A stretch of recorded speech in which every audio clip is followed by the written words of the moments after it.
I think we need to be more honest with our colleagues. And I think many times we don't want to hurt their feelings. Oh, you're doing great, because it's nice to just, when someone's doing better, they're doing better, and it's great to celebrate that. We don't demand a higher expectation of the community. Well, being an organizer is a lot of work and a lot of thankless work. It is. No, but I'm just talking like as a veteran, just a vet. To go to your buddies who are, let's say, they're average, or they're good average, whatever. But we don't say, hey man, you can do better. Do you feel like the local scenes, we can only speak for LA, but I feel like the local scene has become more and more saturated, and I feel like a lot of the more experienced dancers just don't come out to the local milongas as much and just wait for the next marathon. When you say saturated, what do you mean by saturated? Like just kind of like it used to be. Like we used to have events where it would attract all the experienced dancers would come out, and now I just feel like not a lot of them come out anymore. Oh, it's so the scene's getting stale, not saturated. Yeah, the scene's. Or are you saying like there's so many events now that we don't have critical mass, so therefore it doesn't feel like that? It's hard to say. At least in LA, it just feels like. On most of the nights, there's not as many as experienced dancers as there once was when we were coming up in tango. Yeah, no, I agree with you, and I don't know is it because we're now the experienced dancers, and back then we were not so experienced, so everyone there was more people that we saw as experienced, and now we're up there, and we're like. Where's our buddies? Where's our colleagues? Where's our buddies? They're all gone. They're married with kids. And we're like the last two guys there, just like the 50-year-olds at the club. We're still in the league. We're like LeBron James, 40 years old, Michael Jordan, come back for the second out of retirement twice. Jerry Rice. How many times did Jerry Rice come back out of retirement? I don't remember. But anyway, no, I myself feel that when I go to the local milongas, it's tough. It's a tough grind. I still love it, but it's starting. The charm of the local milongas is definitely fading on me because all my friends are they're going to BA, spending a month in BA. Yeah, so many people here in LA are just traveling so much, and I don't blame them because it's great. It's great to travel. It's great to get invigorated by that. But then it just leaves the local scene so stale, like you said. Yeah, and it's like, what can local organizers do to keep it fresh, to have people keep on coming? I'm glad. Partially, I'm kind of glad I'm not in the game anymore. Because if I was an organizer now, I wouldn't know what to do. I would be freaking out. I'm like, oh my god, I'm losing my touch. Yeah. Well, I just felt like. I was in during the golden age. I was out before. Well, everything went up, right? So rent went up for so many places, and then so they had to charge more for the milonga admissions, and then because you charge more for the milonga admissions, all these milonga attendees now have to make choices more savvy because they can't afford to be spending $500 a month on tango. Yeah. And so. Yeah, it's just, you wouldn't think that, all right, the price is going from 12 to 15 and now they're like 20 to 25. You would think oh, okay, that's kind of a natural progression.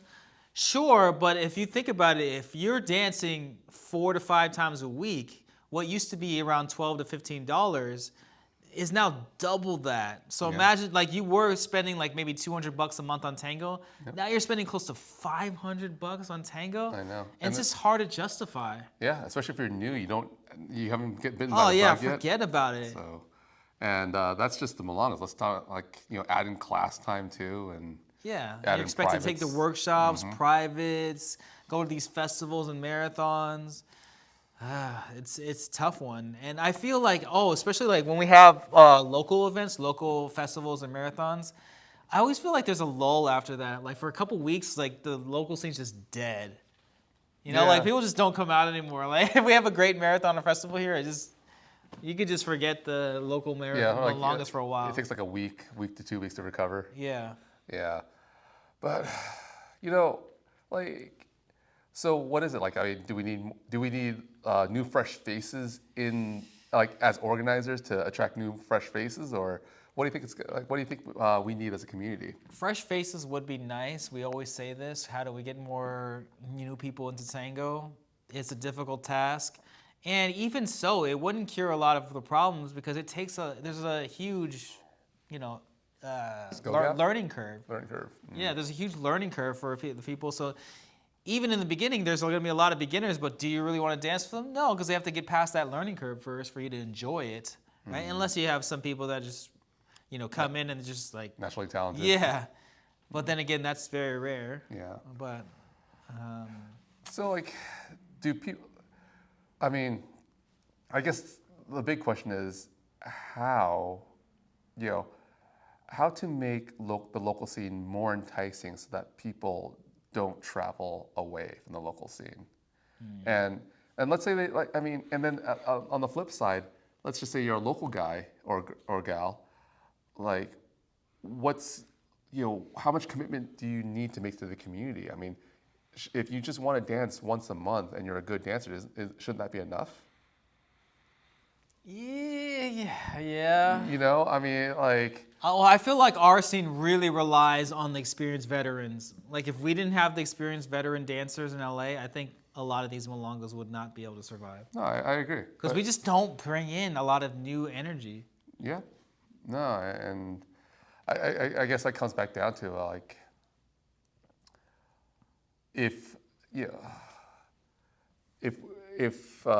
local scene relies on veterans, and the veterans just want to travel because like they feel the local scene's getting stale, like, you know, what's the one thing that, or like, let's say you're an organizer, what are the few things that you would do to keep people from traveling and say, I'm going to go support local? I mean, we can't just go on a picket line and start going support local like like with the farmer's market or something. You know?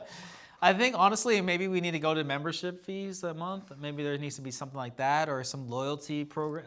Like, how come there's no loyalty program? I think there are. Like, where's like can I get a stamp, and like my 10th stamp, I get to get in the Milonga for free or something like that? Well, I mean, you could do that at Starbucks or any kind of ice cream shop. Why can't we do it in Tango?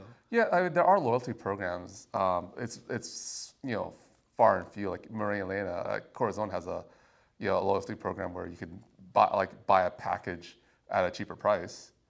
Like, okay, but what if you don't want to buy the package, but you're gonna buy it in, like a stamp card? I just want to, every time I get my Pokeball, I just want to check it off, and so like 10th Pokeball, I get it for free. Yeah, no, I mean, I hear you, and that's a way to go about it. Yeah, because there is no advantage for being a loyal customer. No, I agree. It keeps coming back. I agree. You're paying the same rate as the new guy that comes in. Yeah. So like, what do we need to be like a grandfather clause? Like I was paying at $15 an hour, like $15 a milonga. Well, I'll keep on paying at $15 a milonga until I die. I think if I was organizing, I think I would try to entice a lot of the great dancers that are like veterans to come out, and maybe like on maybe free nights, I would give them some guest passes, especially if they don't come out very often. What am I losing? Yeah, that's true. They're gonna bring some energy, and if it makes my milonga more popular, why not? And then maybe they have like a special discount for new people, right? Because like you said, a new person spending $25 when they just took their first class, that's not happening, right? So maybe if you are a dancer in your first year, the milonga is this discounted rate. Yeah. And then I do a loyalty program for those that keep coming back, right? So it's for the experienced ones. Yeah. Right? I know for West Coast Swing, there's Blackout Fridays, where it's an event that happens twice a month. And your friend, let's say if I'm a West Coast Swing dancer, I could bring you in, and you get it for free. Yeah. As like the new referral, So your first night's free. Yeah. Bring a guest for free. Yeah. Try different things. I feel like not a lot of people try anything new. They just like, I think what we have to do is we just have to get a big name performer or a big name DJ to my event. That'll change everything. Yeah. Maybe for one night, but then it goes back to normal, and then it's a big letdown the next time, right? Yeah. That's the problem. You do all these things for the one big night, and then what happens to the rest of the nights? No, I agree. It's just like You know, what I feel like? I feel like it's that relationship. It really is a relationship with organizers and the community. But what I mean is like the comparison I'm going to make is when you're screwing up in your relationship all the time, and you're like, I'm going to do that. I'm going to just take her to Paris, and everything will be fine. You know. But it's all the little things that really adds up, and that's what really makes a relationship. To me, like I know someone else out there will have a different idea, but to me, that's what all the little things is what make a relationship count. And just one big sweep it under the rug kind of thing. yeah, like Paris can't save you if you're not a good person, Yeah. So and I think that's we're in the same boat with local Milongas, where like big marquee name world champion is not going to save your Milonga. No. It's going to be a lot of grit, a lot of like day in day out, every day, making people feel good, inspiring people to keep on coming out. Yeah. And a lot of that comes from like the day in, day out veterans that keep on coming. So I agree with you. There needs to be more. There needs to be more outreach to the mass public, right? So how come there's not a lot of Instagram profiles for some of these milongas where they can showcase some of these things to the grander scale of public? I mean, I've seen that done in other dances and other areas. Yeah, I'll be honest with you. Like, I'm trying to do an Instagram stuff with my team, and I still haven't done one thing yet. And I'm like scheduling. Come on, guys, let's do it this day. Let's do it that day. It is so hard. It's like pulling teeth. And this is people, and this is with a team of people who would benefit from this, and they want to do it. But we just can't get our schedules to meet. One of the problems in the Milonga space, at least I know for myself, that a lot of organizers, they run with a skeleton crew. So like to get someone out there to get a videographer out there I'm running around doing so many things. Like, do I have the brain capacity to go, oh wait, I need to like put my record this, record that, get a whole bunch of B-reel. Like that's not my that's not my forte. Well, and that's how you grow, especially in today's age, right? You can't just be like, I'm just not good at it. Well, then they're gonna always state it. And this actually brings a good point. Then maybe most tango venues, organizers, milongas are just terrible at marketing. No, they are. They are terrible at marketing. I would say like the biggest thing or the biggest gift I did when doing Tango Mio was actually photoshopping all those, all the events and the promotions, because I think that made the marketing look a little bit cleaner. I wouldn't say I was great at it, but I put a lot of effort into it, and I think that really pushed the envelope into other organizers really putting more effort into it. It would have happened sooner or later, with because people would have been looking at the festival going, oh wow, that festival marketing is really hot. I should be doing something similar. Would have happened sooner or later, but I think I kind of sped up the timeline on that. Yeah. But going back, I think we need, how like organizers have a lot of volunteers, or at least they try to get volunteers, and they only think about volunteers for setting up tables or whatever. Manning the door. Yeah, Linda was one of the first people who that I know of locally who gave me a shot, and as being a photographer for her and all the time, and I was kind of her volunteer photographer, and that was a really big thing. I think we need to expand that into volunteer videographers and Instagram, social media people. So maybe that could be a way to do it. Like if they're not good at marketing, let's have some marketing volunteers. There are people who want to start their career in social media. Let's let them do it. That's a great idea. I think that's an awesome idea. I think we have to understand what is the main target population, I guess, for us here in LA. Like, what's the main group that we want to make a mass outreach to make our community grow? And I think it's actually probably the people that are recently graduated from college or grad school, and are just starting maybe their job, and they want to find something to do on their off time so they don't drive themselves nuts by going to work every day. I think that's probably the most ideal group.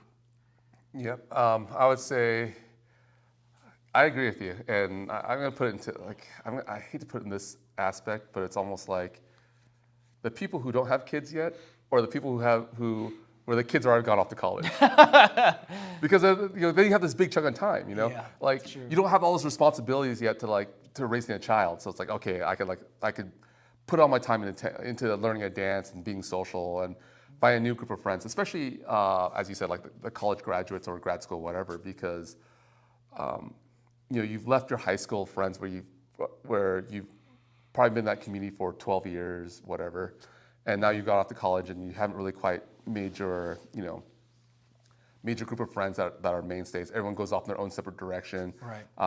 My buddies went off and became finance people. The others went off to become engineers, and we don't talk to each other anymore. So now it's like I need my new group of friends. So that definitely is that's definitely a target for people for Tango. It's definitely a target for Tango, and then with the people who have college-age kids, it's kind of like now it's the empty nest. What do I do with my time? I spent 18 years of my life raising my children, and they're out, they're independent, and like, what do I do now? You know, so that's another demographics that I think. So it's not just the under 30. It's also the over 45 because their kids all got off to college. Then again, it's like they want to do something with their time. If it's not traveling around the world, like might as well learn tango. Yeah, and I think I wonder if there's a better focus for people to like, how do you draw people into tango? We already know it's hard. We already know it's gonna take a lot of time. We already know it's gonna take a lot of money. So what's the selling point? Well, for me, my selling point has always been about character development, and that's because that's my own personal story. I can always talk about my own personal development, in wanting to understand what assertiveness is, how to make my boundaries, how to interact with the opposite sex, how to, I'm not saying it's a total dating market, but it's how to make yourself more marketable, because without knowing it, it gave me an understanding of body language. Sure. And I didn't have that understanding of body language, and I just kind of stumbled on tango, and here I am. I think I definitely stand with a lot more confidence. I think people treat me a lot more differently now because I've spent so many years learning tango and presenting myself outside of tango better. Command yourself in a relationship, learn tango. Yes, right? Yeah.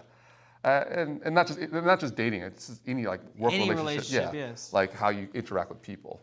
That's a good draw. I like that. Yeah, I mean, especially if you're that guy, or I don't know what, but from the ladies' perspective, but definitely from my perspective, it's like if you're that guy who kept on reading all those magazines where it's just about, you just gotta be confident, you gotta be assertive. There's these big words that I know what it means by the dictionary, but I have no idea what it means and how to apply. Yourself.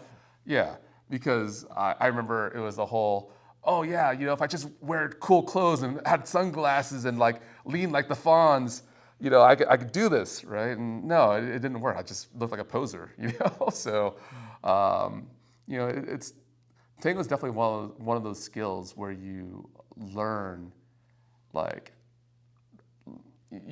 idea of like the man makes the suit, not the suit makes the man. Absolutely. Yeah, I don't know. It's tough to. I think that's a lot of work, and I think so many people are stuck in the status quo of just gonna do the same thing and. Yeah, I'm gonna say something else. This is, it doesn't deviate from this topic, but I think it needs to be said. I think we need to be more honest with our colleagues. And I think many times we don't want to hurt their feelings. We don't want to, and I think everyone just says like, oh, you're doing great, because it's nice to just, when someone's doing better, they're doing better, and it's great to celebrate that. We don't demand higher expectations of the community. Well, being an organizer is a lot of work and a lot of thankless work. It is. No, but I'm just talking like as a veteran, just a vet, to go to your buddies who are like, who are, let's say they're average or, they're good average, whatever. But we don't say, hey man, you can do better. Like, you're doing good, you can do better. Like, I'll encourage my friends to compete, for example, right? And then it's like, hey, you want to know what you're made of, try competing. Put yourself out there, see what turns out. Yeah, or you don't need to compete. Like, let's just say like, hey, you know what? Like, why don't you just like have like a date and perform at a milonga, just one song, There's that kind of stuff. But I think, we allow ourselves to be so complacent with this, like, oh, go out there and get to dances, have some fun. That once people start having fun, they stop growing. It's like, oh, I get all the dances I want. I get all, I'm such a great dancer because like I walk in there and like every lady wants to dance with me. But then it's like, dude, it's because like the ratio is one guy and 20 ladies. Are you really that good? Yeah. And I don't want to have this like, this measuring contest because it's like, oh, can you do a back cicada? It's not about that. But I think we need to, I don't want to say like, it's not inspiration, but we need to like have higher expectations of our colleagues, and I'm guilty of that myself because I didn't have higher expectations in myself, and I was always going, I got this plateau, I don't know how to break through it, but really came back down to, I think if you go to the brass tacks of it, I just needed to have higher expectations of myself, and the easiest way to do that was to have my teachers have higher expectations of me. I think I grew a lot in the past 2 years, and it's not stage tango that helped me grow. Oh, it did, but it wasn't necessarily stage tango. It was having teachers have a higher expectations of me, and that gave me a path to say, reach here, like reach higher. You can do more. Raise the bar. Yeah, and I think that's what we need to do in LA. Because let's say we have more dancers, great, because it's great to see a whole bunch of new young faces. Don't get me wrong, like I appreciate that. But if the bar's still down there, like, am I gonna be happy? Are the veteran dancers still gonna go out to France, BA, or wherever? Yes. Like they're still gonna leave. And when the average dancers get a little better and become good, they're gonna do the same thing. They're gonna leave. So I think we need it's a tall order, but I think we need to have higher expectations in ourselves and our colleagues, and we need to communicate that we all can do better.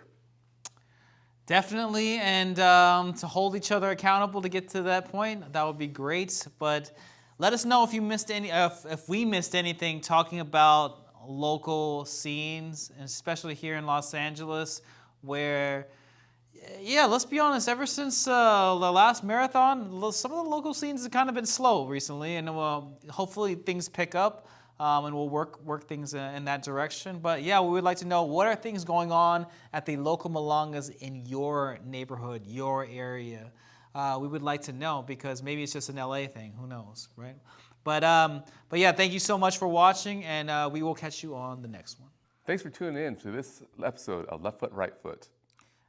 We appreciate your support, and make sure you click that subscribe button and that like button. It really helps with the algorithm.